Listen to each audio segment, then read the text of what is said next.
I'm Jordan Cooper, a.k.a. BlenderHD, BlenderHD. If you want to follow me on Twitter. And it's Friday, February 21st. There's a little new look.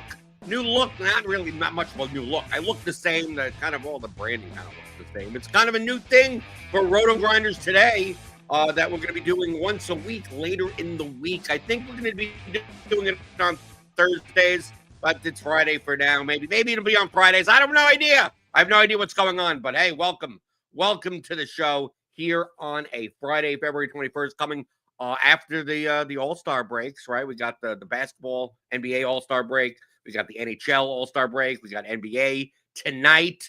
But obviously, you've seen on the channel that what I've been doing now after football season was done is doing SimLabs videos. So Monday, Tuesday, and Wednesday, I will be joining the channel. It's not a live show, but producing a short 10 to 15 minute video showing what SimLabs shows for that night's slate, whether it be NBA, MLB, maybe we'll have some PGA every so often, depending on the schedule. Obviously, NFL when it comes back, and SimLabs is one of the many tools that we have here at RotoGrinders. We got Lineup HQ, we got all the IQ tools for all the sports, we got the props, we got the pick'em stuff, we got so much stuff here for you to use that many people have trouble, understanding all the features and all the purposes and how these things actually work. How can they help you build more competitive lineups in your DFS contest, or obviously betting as well?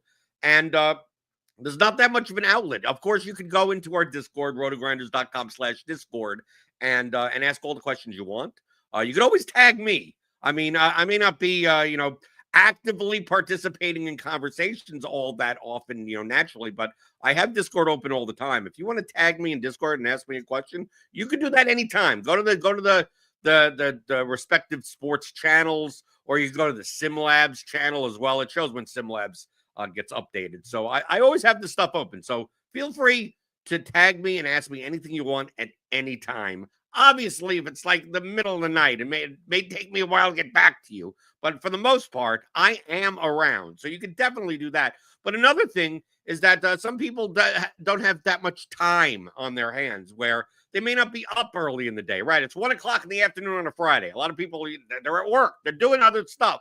And maybe they want a more detailed answer on a feature, on a tool here at RotoGrinders, or just a strategic concept about daily fantasy or sports betting, and they could watch it later. Well, I want to give that outlet. So these shows once a week will be more like Q&A focused, more topical, based on a theme, a topic. Maybe I'll bring on guests on certain things, and you can post in the comments. So post any question that you have in the comments. You could obviously tag me in our Discord, rotogrinders.com/Discord. You could tweet at me at BlenderHD on Twitter if you have a question for the show. You don't even have to tag it with any hashtag or anything. I could see it, right? You reply me. You could DM me on Twitter. My DMs are open. So feel free to send any questions you might have about RotoGrinders tools, RotoGrinders content, DFS strategy in general. Anything dealing with all of this crap, right? Anything dealing with that. Or obviously, if you're here live, you could post it in the live chat, but definitely post it in the comments. So if you have any questions, Q&A, just post it in the comments, and I will pull them out and most probably answer them the following week. Okay? Now, obviously, we get too many questions. I'll have to space them out. But for the most part, you post it in the comments, I will answer it the following week. Okay? So that's kind of the format of the show. Once a week, probably on Thursdays. I think we're going to be doing it on Thursdays at 1 p.m. Eastern. And one of the things, and Franklin's right on time. Right on time. What is the best and effective way to use the NBA SimLabs for better lineups? Okay, right on schedule. I was going to let me, if I could switch over to my view over here. I was going to explain one misconception of SimLabs. A lot of people don't really understand what SimLabs is doing. What makes SimLabs different from Lineup HQ than an optimizer? You hear the term optimizer. That's kind of now it's old school. Optimizer is kind of an old school type of thing, right? Chris Longo says, I struggle with SimLabs also. Okay. The first thing you have to understand is what SimLabs is. Okay. It's not this is the best lineup. I gotta play that lineup. It's not that. Okay. A lot of people come to SimLabs. You'll see on the screen right now. They'll go, okay, it's 11:13. Obviously, I always say with NBA, news changes all the time. All this data gets updated, right? What SimLabs says at 11:13 a.m. on the timestamp, and when 17 people are ruled out, and all the projections and all the ownership changes and all everything, our Sims behind the scenes are going to run again, right? So you kind of want to do this more closer to lock.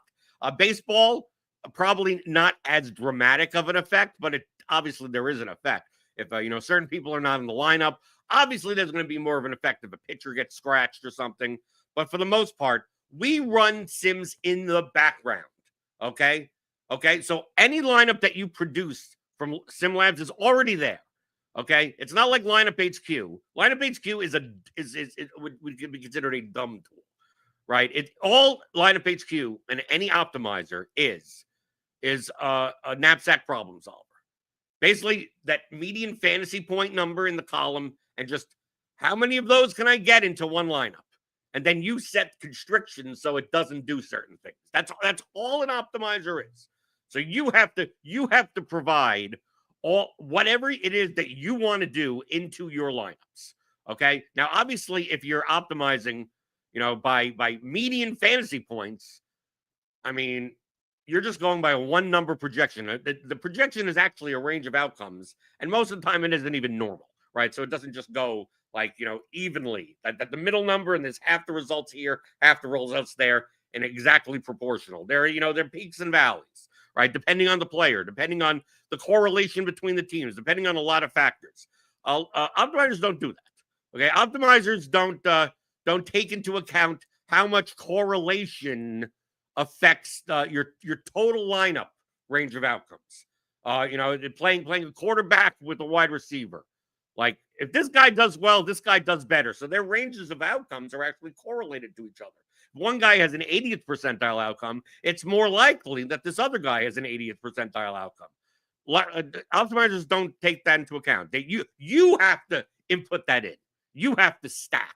You have to say, well, I don't want to play two 11K NBA players together. You have to put it in. You have to put in that, I want to play three guys from the same game, right? Because these things do count to some degree, but you have to hard code that in. You have to put all that stuff in. Sims do that for you, okay? Chris Longo says, I try to lock in at least three players and let SimLabs do the rest. Is that a dumb strategy? Well, it's not a strategy. It's not dumb. SimLabs will always give you competitive lineups. I always say that word, competitive lineups. Are they the best lineups? Are they the most profitable lineups? They're probably profitable. Whether or not one is more profitable than the other, we're not really judging it by EV, although SimLabs rating kind of is EV related. See, this is the main thing, that I try to lock in at least three players and let SimLabs do the rest. Well, what is it doing? What is it doing? If I just come to SimLabs and I go, okay, I'm playing a large field contest, and let's say you don't even, I want to as many of the results as possible, right? And you just go here and you go, give me five lineups or whatever, one lineup, and they press the get lineups button. They don't change anything. They don't nothing, and you just let it run. They sort by SimLabs rating, right? So here we go on whatever this slate is today. It's taking a little bit longer than it should. So SimLabs is evaluating thousands of lineups, and it's showing you this. And it's going, oh, well, this lineup is rated for 91.24. This lineup is rated 83.17. So that means this first lineup has to be better.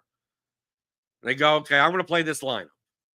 And then they ask the question, well, if I go here and play this lineup, wouldn't anyone that does this go here and end up playing this lineup? Shouldn't 74 people have this lineup because it is the best lineup? Well, let me tell you that all five of these lineups are probably very close to each other in expected value. Lineup 1 may actually have the highest expected value, but lineup 5 may have a higher expected value than 74,000 lineups that you can make. Right? You look at this lineup, it's like, oh, RJ Barrett at 3.5%, Jalen. You take a look at some of this and go, I would have never thought to play this guy. But this SimLabs rated lineup is only 58.46. This one is 91.24. Isn't this first one better? Well, what does better mean? What is SimLabs doing? Okay? What is SimLabs doing? SimLabs is taking our projections here at RotoGrinders, okay? A wide array of outcomes for each player and simulating the games. So this is going to simulate the games 10,000 times. So you have this, the Mavericks versus Pelicans game. There are going to be some outcomes where the Mavericks just blow out the Pelicans. There are some outcomes where the Pelicans blow out the Mavericks. There are some outcomes where the Mavericks Pelicans game goes 50 points under. There's some outcomes where it goes to 4 overtimes, right? So it just does that 10,000 times. There are going to be times where PJ Washington fouls out of the game. There are going to be times where he scores 40 points. Not many times, but there are going to be times. There are going to be times where one guy gets 18 rebounds and one time where he ends up with 2 fouls early and end up with the other guy, his backup, has 12 rebounds because he plays 10 more minutes than we expected him to play because of foul trouble. They're all the games, all these iterations of how the games could play out. It's just an over and over and over and over and over and over and over and over and over again. Okay? And then for each time the games are played, so we have a 6-game slate. So we do that 10,000 times, 10,000 plus times. So all the games, all 6 games tonight are played. And then they're played again. And then they're played again. And then they're played again. And then they're played again. Every time those games are played, well, okay, now we have all the outcomes of all the games. What do the contests look like? So let's say you're playing a large field contest, which is typically 5,000, 10,000 entries or above. What is the contest look? What lineup won the contest? So we have to recreate, based on our ownership projections, what lineups look like in a large field contest. What are those 10,000 lineups? What are those 20,000 lineups? What are they? Is this line? What lineups are actually in the contests? Right? They're going to be some lineups that are really, really chalky. Right? There's going to be some people play very, very highly owned lineups, cash type lineups. There are going to be a couple of lineups that have 1% owned players in it. They're probably not going to do very well, but they're going to be some of those. And there's going to be a mix of a lot of them. There's going to be some that have 3 Mavericks players. There's some that have no Mavericks players. There's some that have 1 Spur. Some that have Paul but no Fox. Some that have Vassell but no Exum. That's all different combinations. So we predict, based on our ownership projections, what all the lineups in the contest look like. So the games are played, all 6 games are played, and then all the lineups that we think are going to be in the contest tonight, how do they stack up? What lineup won the contest? And what is the payout structure of the contest? So obviously, the more closer you get to first, the more valuable they are, right? Because payout structures are very top heavy in GPPs. Okay, but just because a lineup comes in the top 15% and gets you a 2x payout, there's value to that as well. There are some lineups that come in last or come in first. There are some lineups that hang out in the middle a lot more often. Typically, the higher projected lineups and the less correlated ones are a little bit more, and the more cash type lineups tend to be bunched in the middle. So they may have a higher expected value, but they don't win that often, right? They come in 4th sometimes, but they come in the top 10% a lot more often than some lineups that are either they come in really low or really high.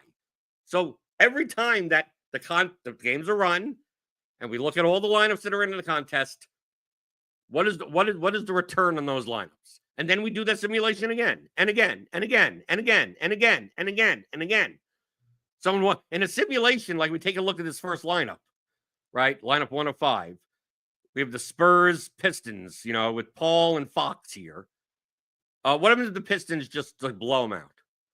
And Paul and Fox don't even get their 4th quarter rotation. Now, obviously, less likely to happen, but there is an outcome like that. Well, this lineup is not going to do very well, right? You're going to have snowflakes on these guys. What happens if the Pelicans just blow out the Mavericks, right? Well, these Mavericks guys are going to have snowflakes.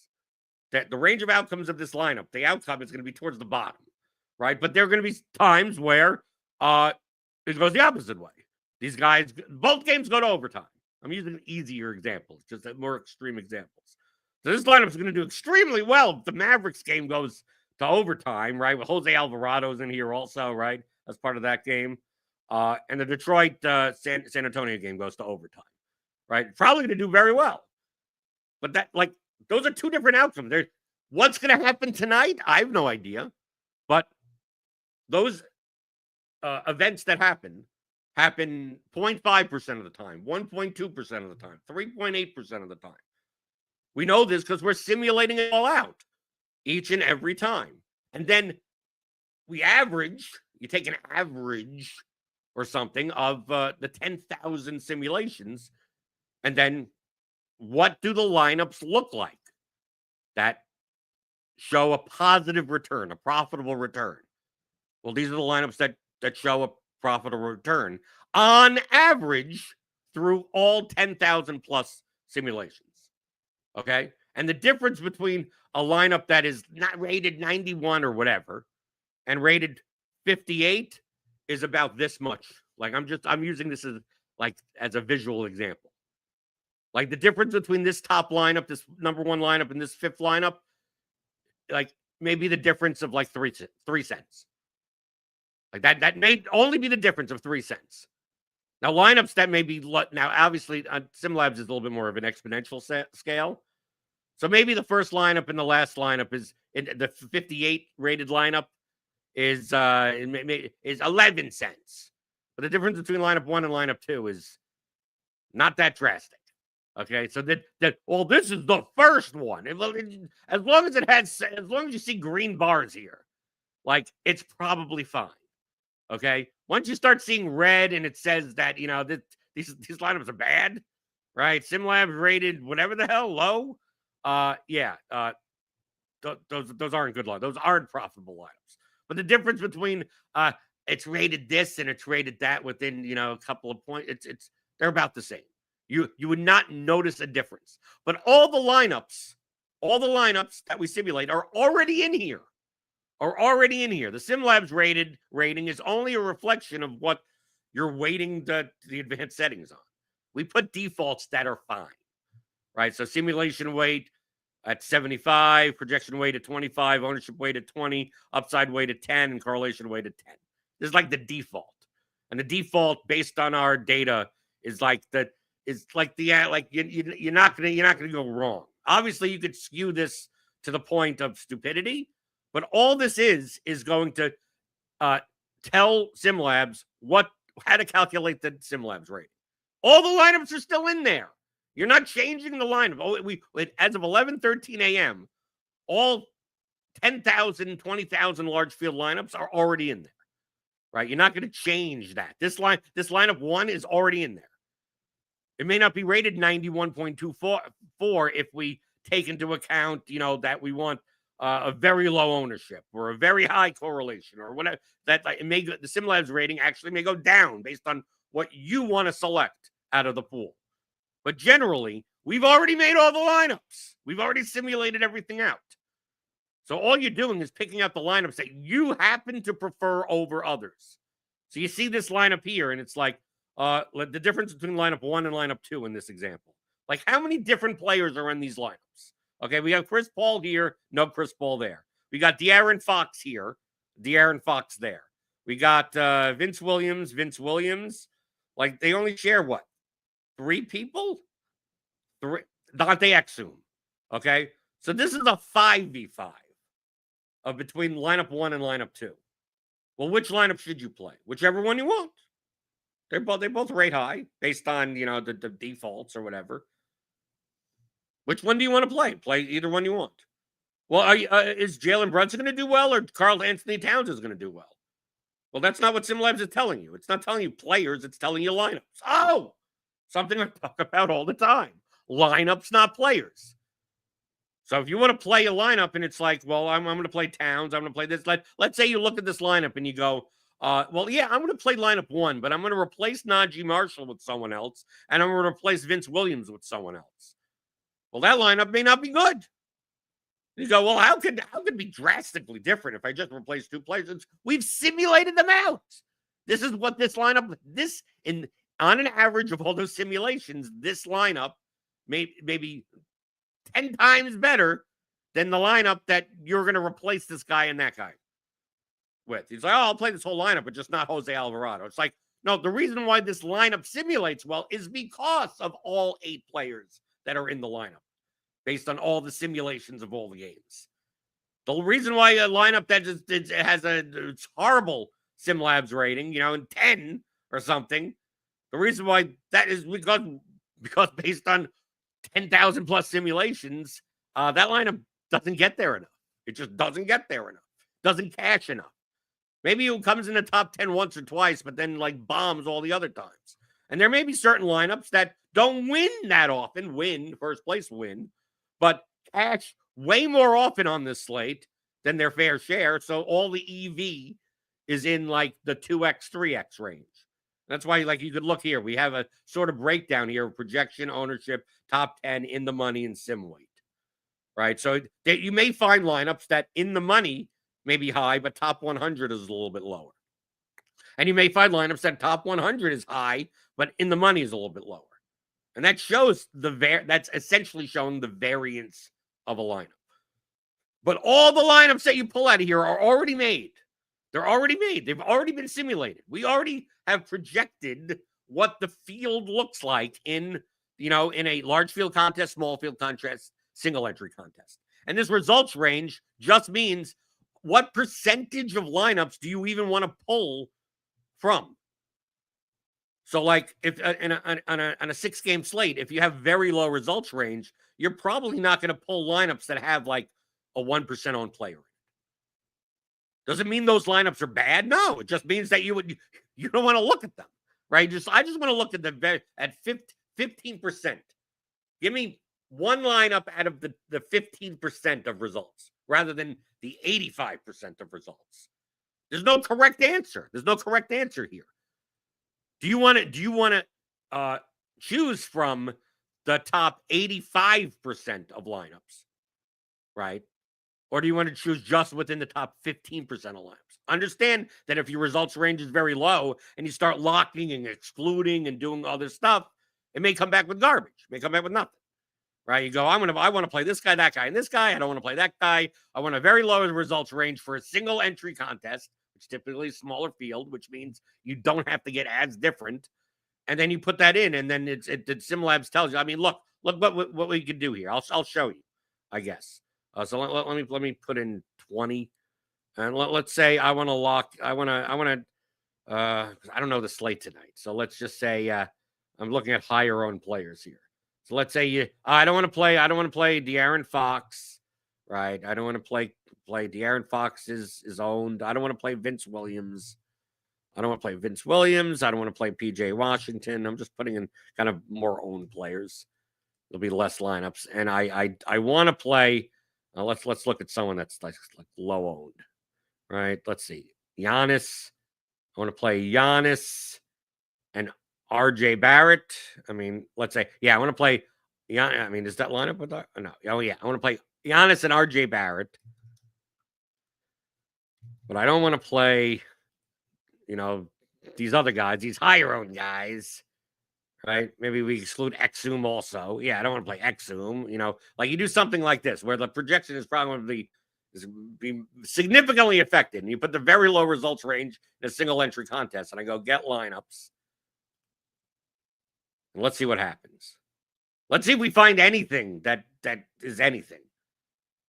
Okay, I found one lineup with the SimLabs rating of 12 that has nothing here, right? When you see this. When this is what happens, this is telling you, the Sims are telling you, SimLabs is screaming at you. This combination of what you're trying to do, probably don't do. Right? It's it's trying to spit out something, right? It's showing you some lineup that's probably garbage on the bottom that that, yeah, you wouldn't play. Now, if we up the results range to high, maybe we get a couple of more lineups, and they're probably going to be low also. So let's say we now make the results range 85%, and we use a large field contest, right? So you can see here, even in you could change small field, large field. See, it'll move here. So now I'm going all the results and largest field. Yeah, it's still not. Now it's rated 29.68. It's the same lineup. I mean, this is an important thing to see also. The last time we ran this, the SimLabs on the same weights said it was a 12. Now it says it's a 29.68. Why? Because this is a large field contest versus a single entry contest. When you have to beat more lineups, obviously being different has a little bit more power. In a single entry contest, you don't have to be this different in a 500-person single entry contest. If this lineup wins first place, you're going to win by 47 points because it's so different from other lineups. Large field contest, there is more value in being different, which means that the rating's going to be higher for large field contests. But you see here, if you start putting in all this stuff, it'll just tell you that these lineups, just don't play them. But you could also use this to be like, well, what happens if I absolutely want to play Giannis and RJ Barrett together? Right? So I'm going to take out all the exclusions. We're going to do it for a single entry, very low results rate. We're going to do the same thing that we did before. So now I just want to find any Giannis Barrett lineups. I'm not saying that that's necessarily the best option. I don't know the slate tonight. I'm just showing you how to use SimLabs and what it actually does. Okay, here. Now we start getting lineups. But, I mean, they're not very well-rated lineups. I mean, look at this. These are 12, 12. The best one, 28. But, I mean, look at these red bars. I mean, it's basically telling you in a single entry contest, yeah, Giannis Barrett lineups aren't good. Let's see for large field. Let's see what we find here. What does this look like? Okay, we get 51. I mean, are they great? No, but at least it's better than before. But they start going downhill pretty damn quickly. You see here, yeah. So what is SimLabs saying? Based on 10,000 plus simulations of the games, 10,000 plus simulations of the contest with projected lineups that we expect to find in a large field contest, that this is the, quote, best, right, lineup that has that condition. So if you look at this and you go, well, I'm going to do this, but I don't want to play Jeremy Sochan. I'm going to play someone else. Like, no, this is the lineup. Once you start changing stuff, now you're talking about lineups that are garbage. It's telling you, if you want to do the thing that you want to do, this is what the remaining part of your lineup should look like based on our simulations. So it would be this. This would be the, quote, best type of lineup with these weights, obviously, with our defaults. This is what it looks like. This lineup has already been made beforehand. It's not like Lineup HQ. It's not like making this lineup. This lineup has already been in SimLabs. It's just pulling it out and showing you a rating based on these weights. So you're just highlighting down, I want to play a Giannis Barrett lineup. And you can see here, there aren't many good ones. There aren't many good ones. So what does that tell you?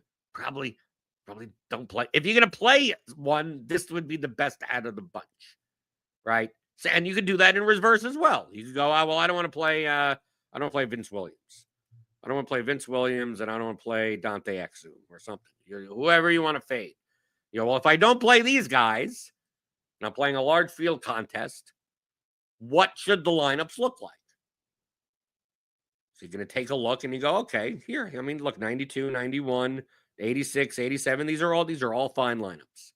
And you take a look and you go, okay, if I don't play Vince Williams and Dante Exum, then this is Quickly, Fox, Strus, Banchero, Washington, Christie, Kispert, Alvarado. You can play this lineup. Or you can play this lineup. This one has Kuzma and Middleton and Duren and Paul.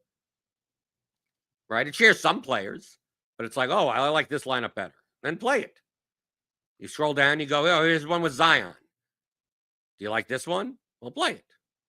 This one's rated well enough. Well, isn't lineup 1 better than lineup 3? Minusculely, if that.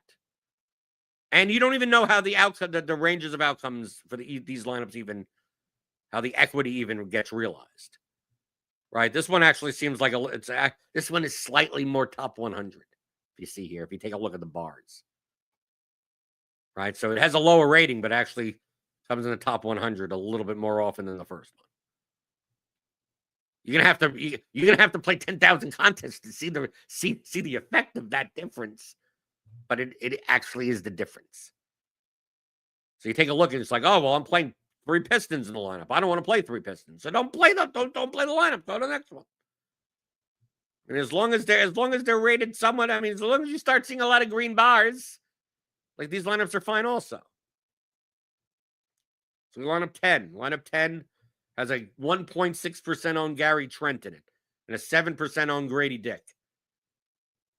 The ownership is low. So this is probably going to be a little bit higher variance of a lineup. So if you want to play this also, if you could save these in SimLabs. You could say, I want to play this lineup. I want to play that lineup, right? With this configuration. But if you don't give it a configuration, it's just going to show you 20 lineups. And if you don't like the lineup, you could exit out and it'll be another lineup. Right? It's not generating lineups. It's not like lineup HQ. It's not just like, oh, you're putting in settings. What is the right settings or whatever? All the lineups are already made. They're already all made. It's just which ones do you want to pull out? And the rating is based on what size contest and what you're prioritizing. Right? If you're prioritizing, it's like, I'm prioritizing caching more, then probably you should up the weight of the projection in the SimLabs rating. Right? Because that's a median projection. If you're prioritizing, it's I think one game's going to blow out and one game's going to go to overtime. Like, I'll prioritize correlation. The correlation's already weighted into the sims. It's already, because we're simulating all the games anyway. But if you want to extra, like when we get to baseball, you may want to up. You may want to increase the importance of correlation in the SimLabs rating. However important it is to you, weight it that way. But you're never going to do anything where I'm going to weight it 80%, and it's going to show you bad lineups. Anytime you see a bunch of green bars, right, for the most part, they're all fine lineups. You could go through this in SimLabs, like for tonight's slate, and find literally 3,000 lineups that are about the same. They don't look the same, but about the same from an expected value standpoint. And they all have different players. All have different outcomes. There are outcomes where the Washington Milwaukee game blows out and bench players do well and all the starters garbage. There are certain outcomes where it's the complete opposite. It's a close game, goes over, it goes to overtime. Kyle Kuzma has 74,000 points. There are some outcomes where Corey Kispert hits 7 3-pointers. There's some where he's sitting there with 7 fantasy points. Right? So we're doing that over and over and over and over and over and over and over again. Predicting the lineups that are going to be in the contests. And then spitting out. And on average, over the 10,000 outcomes, what are the lineups that show up with the highest return? And we're plugging all of those lineups into SimLabs. So the top 85%. Like, look at the lineup that we showed before. Remember that garbage Giannis Barrett lineup that had the SimLabs rating of 29 for large field contests? That lineup is probably in the top 10% of lineups that people actually make. Right? So it's still in SimLabs. So you know how many lineups you can make out of a 6-game slate with 8 slots? You know how many? It's not even in the millions. It's in like the multiple trillions. Like it's absurd amount of number of actual lineups that you can make. Even if you condense it to, you have to make a lineup that has at least 49,000 in salary. There's just so many combinations that could possibly be made. So we don't have every lineup possible in here. That would take forever. Right? We wouldn't have a tool like that. I mean, an AWS bill would be ridiculous. And it would take 3 years before you got one slate's worth of lineups simulated at that point. So it doesn't have all those guys. It just has the ones that are towards the top. And that may be 20,000 different lineups. So the lineup that we saw that was rated like 29 is still in the top 20,000, but it's like 17,600 or whatever. Right? There's probably 17,000 lineups that are on average more profitable than that. But not all of them are going to be played. You go to the actual contest, there are people that play line. We predict the field to look like this, and it turns out that 10% of the field plays lineups that are worse than all of those lineups. You make money in those instances from an EV perspective. And there are sometimes in single entry lineups, maybe it's the opposite. Single entry contest, maybe it turns out that people actually built closer to optimal. And it's like, oh, here are 300 lineups that should be competitive or plus EV in this contest. But because of, well, a lot of people picked a lot of these lineups, these 300. It's like it's very representative of a lot of people actually played them. And sometimes you see that people didn't play them at all. Right? Out of these 300 lineups, only 47 were actually played, which means if you played the 299th one, you're actually playing the 47th best lineup, because the other 250 or so just people didn't actually play. So you get an advantage that way. So that's what SimLabs does. This is what SimLabs is. So it's not the type of thing you go in. It's neither show up and press a button and get one line and get a line. I mean, this is the best lineup, and that's it, right?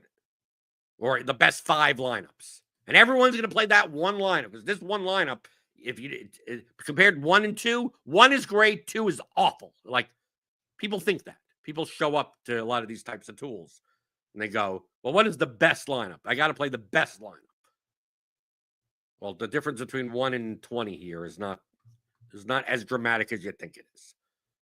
And the second thing is that people view it like it's an optimizer, as like, well, what settings do I put in to build the lineups that I want to build? It's like, no, this is more like you're reaching your hand into a bag of marbles, right? You're reaching a hand. There's 20,000 marbles in here, and you're pulling out the ones that you want to take a look at. All the marbles are fine. Most of the marbles are fine.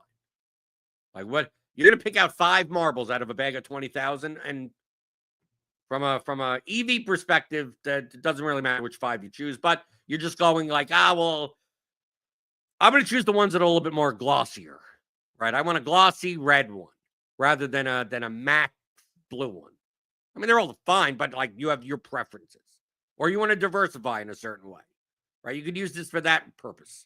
Where you go, okay, I'm going to play 5 lineups tonight, and I want to play lineups that don't contain as many players. I'm going to play a lineup that has Emmanuel Quickly in it, and a lineup that doesn't have Emmanuel Quickly in it. I'm going to play a lineup that like Jose Alvarado's in a bunch of these lineups. And you go, well, what does a non-Jose Alvarado lineup look like?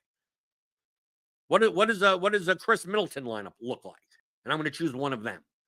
Like, that's what SimLabs would be used for, as opposed to Lineup HQ, where it's just dumb. It's just, you tell it what to do and it'll do it. It's not going to tell you whether or not those lineups are good.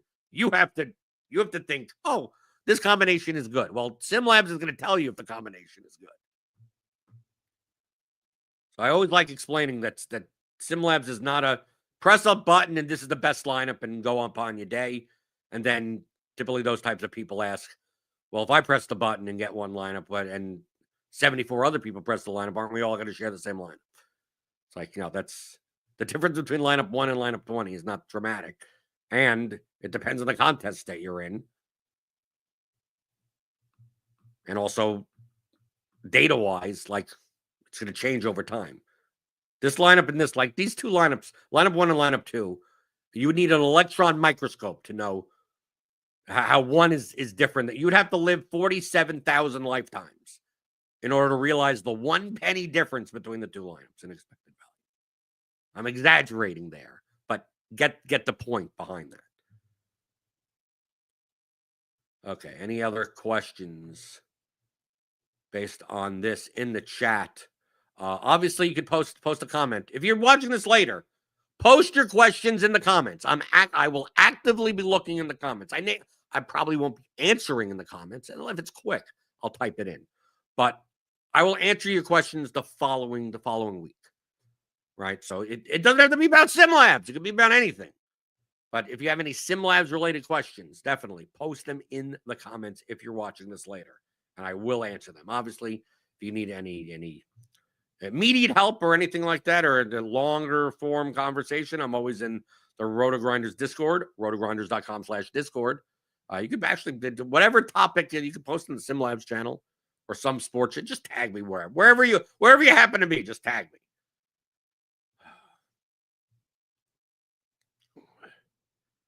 Right. Franklin McBride. Should we up the exposure to players in the green and decrease the players in the red based on SimLabs results? You're talking about the I never know how to get back. So templates, model selling. Okay. Nope. Get back to SimLabs. Okay. He's talking about like optimal versus projected ownership. Like, oh, well, I shouldn't play. Emmanuel Quickly is overowned. Sure. Okay. You could choose not to play Emmanuel Quickly, but he's also going to be one of the highest optimal rate players. He's just 9 percentage points lower. So you may choose to look at a lineup that doesn't have Quickly in it. But a lineup that doesn't have Quickly in it is probably going to have Wendell Carter in it. It's probably going to have Karl-Anthony Towns in it. Right? If you start excluding the people that are, quote, overowned, Vince Williams, all of these people that are overowned, your projections are going to go way too down. Right? Remember, GPP lineups are a combination of the 3 levers of DFS: projection, correlation, and leverage. This is not telling you that Emmanuel Quickly, this literally does not tell you Emmanuel Quickly is a good or bad play. This doesn't tell you that at all. Literally at all. Well, why is it in red? It's saying that they're underowned, that they're overowned. Overowned is bad, right? No. Overowned is not bad. Underowned is not good. Get those terms out of your vocabulary. Good and bad and best and better. This literally does not say that. Emmanuel Quickly could be in the winning lineup way more often than other people. What do those lineups look like, though? Now we're getting to the question that what we're saying. Compared to the projected ownership, if we have Emmanuel Quickly at 30% owned, his optimal rate, according to this, being in the optimal lineup, is 21%. You know how high that is? To have a player that's 21% likely to be in the winning lineup? That's really high. I wouldn't want to fade that guy. But I would build lineups differently because I don't want to have a multitude of those players that I'm sharing the same points with too many lineups. Hence why Emmanuel Quickly is going to be 30% owned, but only 21% optimal. And you see here, it's like it made Donovan Mitchell is under-owned by 3.9%, by about 4%. But what happens if he's only going to be owned 7%? So basically just saying that he's optimal 11% of the time, but he's only going to be owned 7% of the time. Emmanuel Quickly is still going to be optimal two times as much as Donovan Mitchell. But what did Donovan Mitchell lineups look like? Donovan Mitchell lineups probably don't have Emmanuel Quickly in it. It's probably the case. They're typically they're sharing the same position or price range. Right? Donovan Mitchell lineups are much more likely to have Vince Williams in it because Vince Williams projects well. Donovan Mitchell lineups are much more likely to have Wendell Carter in it. The ones that do well. Wendell Carter, 17% optimal versus projected. So if we project him to be 30% owned, he's only optimal 13% of the time. 13% is a lot. It's still a lot. There are plenty of people on the slate that are like 1% chance to being optimal. 2% to being optimal. Wendell Carter is just a lot of the field is playing them. So it's not telling you that it's a bad play. It's not telling you PJ Washington is a good play. This is all it's showing you is who is providing leverage to your lineup. Remember, the 3 levers of DFS. Projection, correlation, and leverage. When you use lineup HQ, you have to do leverage yourself by like total ownership or product ownership, you have to make these heuristic type of things where it's like, well, if I don't play this guy, then I play this guy, and then lineups that only have a certain percentage of owners, you have to like eyeball that stuff. SimLabs is doing that for you already. And you could choose to say, I want to look at the non-Wendell Carter lineups. But they're going to be Wendell Carter lineups that have the same EV as a non-Wendell Carter lineup. There's going to be lineups that have Emmanuel Quickley that have the same EV as a non-Emmanuel Quickley lineup. The likelihood, though, based on our sims, is that lineups that have all of these red players put together are probably lineups that are not as high EV. They may cash more. They actually get some of the EV from cashing, but not win, because you're just sharing too many points with too many lineups. Right? You're combinatorically being duplicated too much. And it's not saying that, well, if I play Malik Beasley with Trey Murphy and PJ Washington and Donovan Mitchell and Jeremy Sochan, like all the under-owned players, well, that's got to be the best lineup. Like, no, that lineup are probably awful. I would never play that line. The lineup probably projects 35 points lower than other lineups. It's just, you're not going to, yes, you have a lot of leverage. A lot of leverage. But your projection is in the toilet. You probably should be playing some of the higher owned players because they do project well. And their optimal rates are high. So even though the player is over-owned, it's perfectly fine to play them in your lineup if you don't need any more leverage. Especially if you're playing single entry contest, 500 people in the contest. Most likely your lineup's going to have 2, 3, 4 of these guys that SimLabs would go, well, they're over-owned. But yeah. And if the 2 or 3 other spots in your lineup are 5% on players, you're fine. You're fine. And your projection is decent, you're fine. That's all you need. It's a fucking 500-person contest. But from a research perspective, yes, you'd be on the right track of like, well, I have no takes or anything. And it's like, okay, well, it says here that Wendell Carter is drastically going to be over-owned. Well, let me take a look at the lineups that, what do they look like? Right, I'm playing a single entry contest or whatever. You know, I want give me 5 lineups. Well, what does a non-Wendell Carter lineup look like? I'm choosing to only look at the lineups that don't have Wendell Carter. Doesn't mean these lineups are better. So here we have a non-Wendell Carter lineup. So you'd be playing Jalen Duren in this lineup, Kyrie Irving. This is what the lineup would look like. And you go, okay, I'm going to save this. Okay, I'm going to play this. And then you're going to go, okay, well, I'm going to look at a Wendell, and what do Wendell Carter lineups look like? Even though he's over-owned. You look here, and here you go, 90.74. Here's a Wendell Carter lineup. So I'm going to save that. All right, these 2 lineups, right, going right here. Like one has Wendell Carter, one doesn't. But these lineups, from an EV perspective, are about the same. Right? Take a look at the bars, the SimLab ratings. They're about the same. Well, do I play Wendell Carter or not? It's like, well, if you play Wendell Carter, this is what the lineup should more or less look like in general. And if you don't play Wendell Carter, this is what it looks like in general. Right? One without Wendell Carter, you're playing this Vince. You're playing a what we have is an over-owned Vince Williams. And because you're playing Wendell Carter in this lineup, you don't have to play over-owned Vince Williams. I mean, heuristically, that's what you would do in your head anyway. Be like, well, I'm going to get different. I'm going to play Wendell Carter, and I'm going to get different elsewhere. Or I'm going to get different by playing Wendell Carter, and because of that, I can play an over-owned Vince Williams in a shooting guard spot. That's what SimLabs is showing you here. Which lineup is better? Neither lineup is better. They're both similar to each other.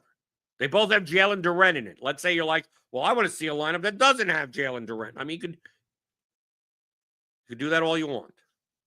The lineups have already been made.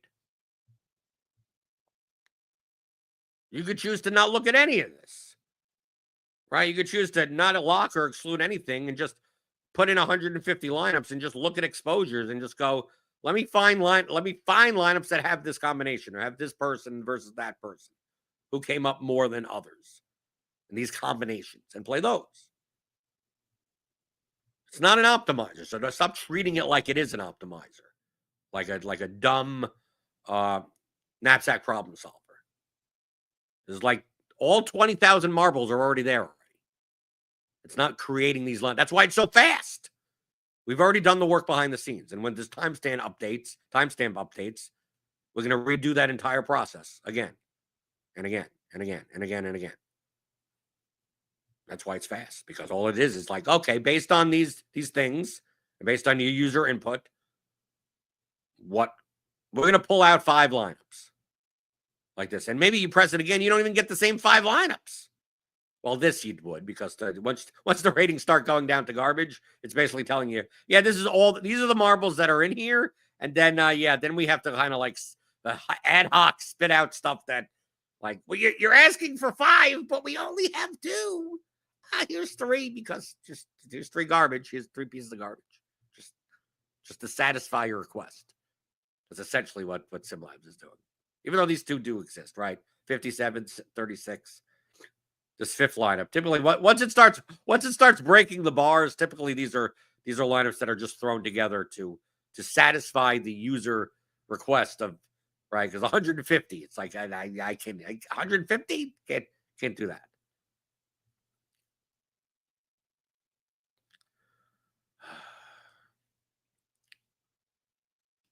All right, Chris says, "Oh man, I was picking large field contests in SimLabs for 4,600 entry contest. He probably wasn't like bad, but if you were paying more attention to how different you are, you probably were getting a little bit too different, right? For a large field contest compared to a small field contest, 4,600 entry contest. I mean, it's kind of large, but I would consider that more. I mean, you could do the large field, but only the top of the top lineups. The only difference is that like 4,600 entry contests and a 50,000 contest is a little bit different. Most likely, you would just take the only error that you may have been making and you probably were still picking profitable lineups. I guarantee you that you were picking profitable lineups regardless. Just maybe they were slightly more contrarian than necessary by doing so, right? If you put in large field and you're playing 100-man contest, it's going to show you lineups that you don't need to play. They don't need to be that different.